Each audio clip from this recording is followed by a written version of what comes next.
If you're told that there's an inappropriate relationship going on between a church member, a member of authority in the church, and a minor, how should you handle that? Is the question. The way that this Josh handled it is he told Carson, well, it's probably not that big of a deal. Can we even believe the girl? Because, she's not believable sometimes. And she texts a lot of people. And, I know the guy, and the guy's really good. I'll talk to him. It'll be all right. Didn't really convey a high degree of confidence to my youngest. So my youngest then went and emailed the pastor of the church, simply saying, hey, this is what's going on. I mentioned it to the youth minister, Josh. Josh is, I don't feel confident that he's going to do anything about it. He's questioned her reliability. He's blamed her to a degree, blah, blah, blah, blah, blah. And they are handling it. Yesterday, as far as I know, they had a meeting with the girl's parents. I reached out to the church today for a comment. I have not heard back from them yet. Now, what I wanted to talk about, before we move into a bunch of statistics, here's what I need you guys to remember. No, I don't go to church. Does that mean that I'm not versed in the Bible? No, it does not. I'm actually fairly well read in the Bible. Just because I question some of it doesn't mean that I don't know it. You've got the Catholic Church. And everyone knows, or everyone says, the Catholic Church, by God, they like to diddle little boys. Lord knows there's been a lot of news about that. So you have Catholicism. Then you've got the offshoot of Catholicism, Protestantism. And that begins with Martin Luther. Martin Luther nailed the 95 little notes, the theses, on the door of the church, wherever the fucking country was that he nailed it in. But the takeaway on that. So the reason that Protestantism became so popular is if you were Catholic, you were absolutely at the behest of the Catholic priest, of the Pope, of the Vatican. All right. And they wanted all your fucking money. Not only did they want your money when you were alive, but oftentimes, once someone died, if the family had money, the priest would come up to them and say, hey, your buddy there, your family member, they're in purgatory. They're in purgatory. They ain't going to be in purgatory forever. They're probably going to go straight from purgatory right to hell. That's where they're going to go because they were not good people. But I tell you what we were able to do. We could pray them. That's right. I could pray them out of purgatory, out of hell for you for a very nominal fee. That was the game that the Catholic Church played. They were all about money. And because of the kings were believers in Christ. They had no other avenue except to bow down to the Catholic Church, give away land, give away money, things like that. And the Catholic Church became extremely wealthy during that time until this gentleman named Martin Luther comes around. And Martin Luther had a couple of big ideas. His first big idea was, hey, God doesn't need your fucking money. You don't have to pay people off to go to heaven. You can keep your money and your lands and still be Christian. And that sent quite the message to all the kings because now they had a different avenue, a different option where they could keep their wealth and still be considered Christian. And that's one of the reasons that Protestantism spread like wildfire after Martin Luther nailed those things to the church door. All right. The other big thing that Martin Luther did was he said, hey, this idea that only certain people can be preachers, can speak at the pulpit, that's incorrect. Everyone is equal, anyone, and everyone should be able to preach. That also caused Protestantism to spread like wildfire because now people were like, hey, I don't have to rely on a priest. Anyone can be a preacher. So the reason I mentioned that last part actually both those parts feed into Acts 10:34. See, I'm pulling out Bible verses today. Yes, by God, I certainly am. So Acts 10:34, Peter is talking about how God has no respect of persons. What? Yeah, God has no respect of persons. Everyone's equal as far as God is considered. God doesn't like one person more than another. God doesn't show favoritism. And the Bible is very big about pointing that out. Acts 10:34 points it out. King James Version of the Bible says, God is no respecter of persons. That's Acts 10:34.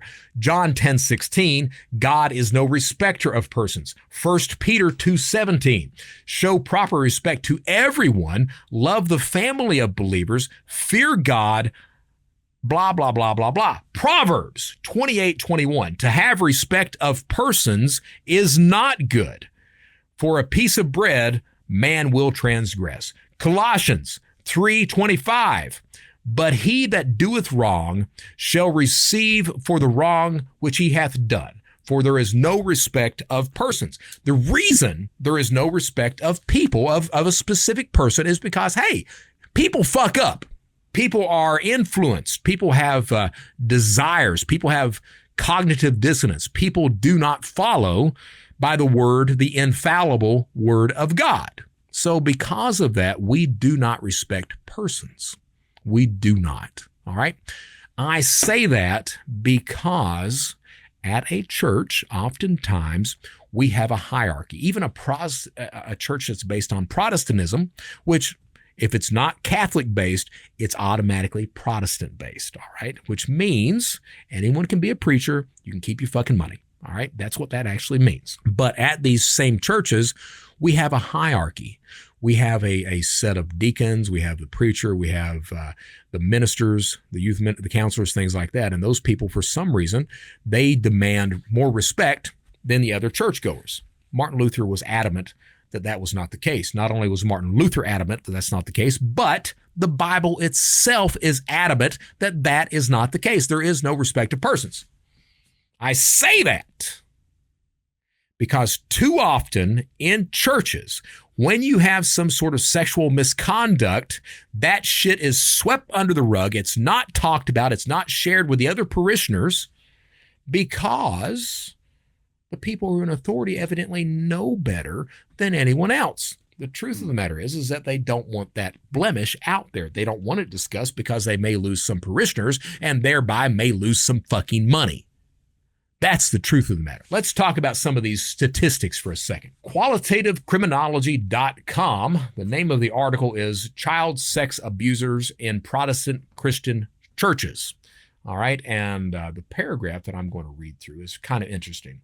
It says, some estimates exist on the total instances of sexual abuse within Protestant Christian churches. One estimate comes from 3 of the largest faith-based insurance companies that insure over 160,000 churches. These 3 faith-based insurance companies reported 7,095 insurance claims of sexual abuse by clerical members, church employees, congregation members, or others from 1987 through 2007. These reports indicate an average of 260 claims of sexual abuse per year. In addition, a separate study in 2018 published one of the first empirical studies of sexual abuse in the United States within Protestant Christian settings that examined news articles reporting on arrest involving sexual abuse, finding 326 total cases reported from 1999 through 2014. More recently, the Houston Chronicle published a series uncovering sexual abuse. They identified 380 sexual abusers and 700 alleged victims over 20 years. So it's very common. That's just one statistic. Here's another set of statistics that comes from notinourchurch.com. More than 3% of women who had attended a congregation in the past month reported that they had been the object of clerical sexual misconduct at some time during their adult lives. 92% of those sexual advances had been made in secret, not in open dating relationships, and 67% of the offenders were married to someone else at the time of the sexual advance. Here's another statistic. In the average American congregation of 400 persons, with women representing, on average, 60% of the congregation. There are an average of 7 women who have experienced sexual misconduct by the clergy. Another statistic, of the entire sample, 8% report having known about sexual misconduct occurring at a congregation they have attended. Therefore, in the average American congregation of 400 congregants, there are, on average, 32 people who have experienced clergy sexual misconduct in a community of faith. Baylor University as well. Here's some nice, and I'm sorry about throwing out all these statistics, but I want to drive home this fucking point. 51% of pastors say that internet pornography is a possible temptation for them. 20% of the monthly calls to focus on the family's pastoral division are because of sexual misconduct and pornography. More than 30% of pastors are functionally addicted to internet pornography. More than 15% of pastors engage in sexual behavior that they consider inappropriate. Let me repeat that for you. More than 15% of pastors engage in sexual behavior that they consider inappropriate. 10 to 14% of pastors have had sexual contact with someone other than their spouse while they have been a minister. Yes, they have been squirting salvation into other people's souls. That's just some of these statistics. And these things keep going on. I mean, this is the number here is absolutely crazy. And this is from manlystewart.com. Available statistics state that its global prevalence rate is around 18% for girls, 7.6% for boys. One study conducted in Germany found that 4.4% of overall clergy had been accused of sexual abuse of minors. The victims were predominantly male in Germany, 62.8%, and children under the age of 14, 67%. In 80% of cases, the sexual abuse involved bodily contact. Study revealed that 38% of women were molested before turning 18 years of age. Same study found that 16% of boys are molested before they turn 18 years old. It was discovered that only 5% of child sexual abuse had been reported to law enforcement. Only 5% gets reported to law enforcement. The point that I'm trying to make is that CP, child predators, they are a problem. Now, I have been to prison. I served 7.5 years total, a little bit over 7.5 years. The first real prison that I went to was Big Spring. It's out in West Texas Federal Prison. The population of Big Spring, we had about 2,300 people on the compound. 22% were child predators. They were pedophiles, pederast, whatever you want to call them, all right?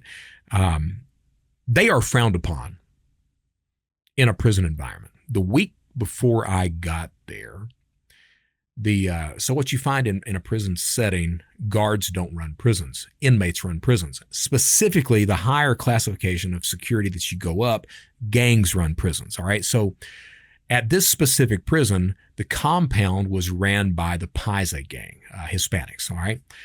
Now, we had an Aryan population there of Aryan Brotherhood, Aryan Nation, dirty white boys, all these other things. We had that population there. Now, understand again, 22% of the population were CPs. The white guys did not like that. So they got it in their head that they wanted the pedophiles off the compound. And the way they did that, they went to the Paisas and they said, can you guys beat the shit out of every single pedo that's here?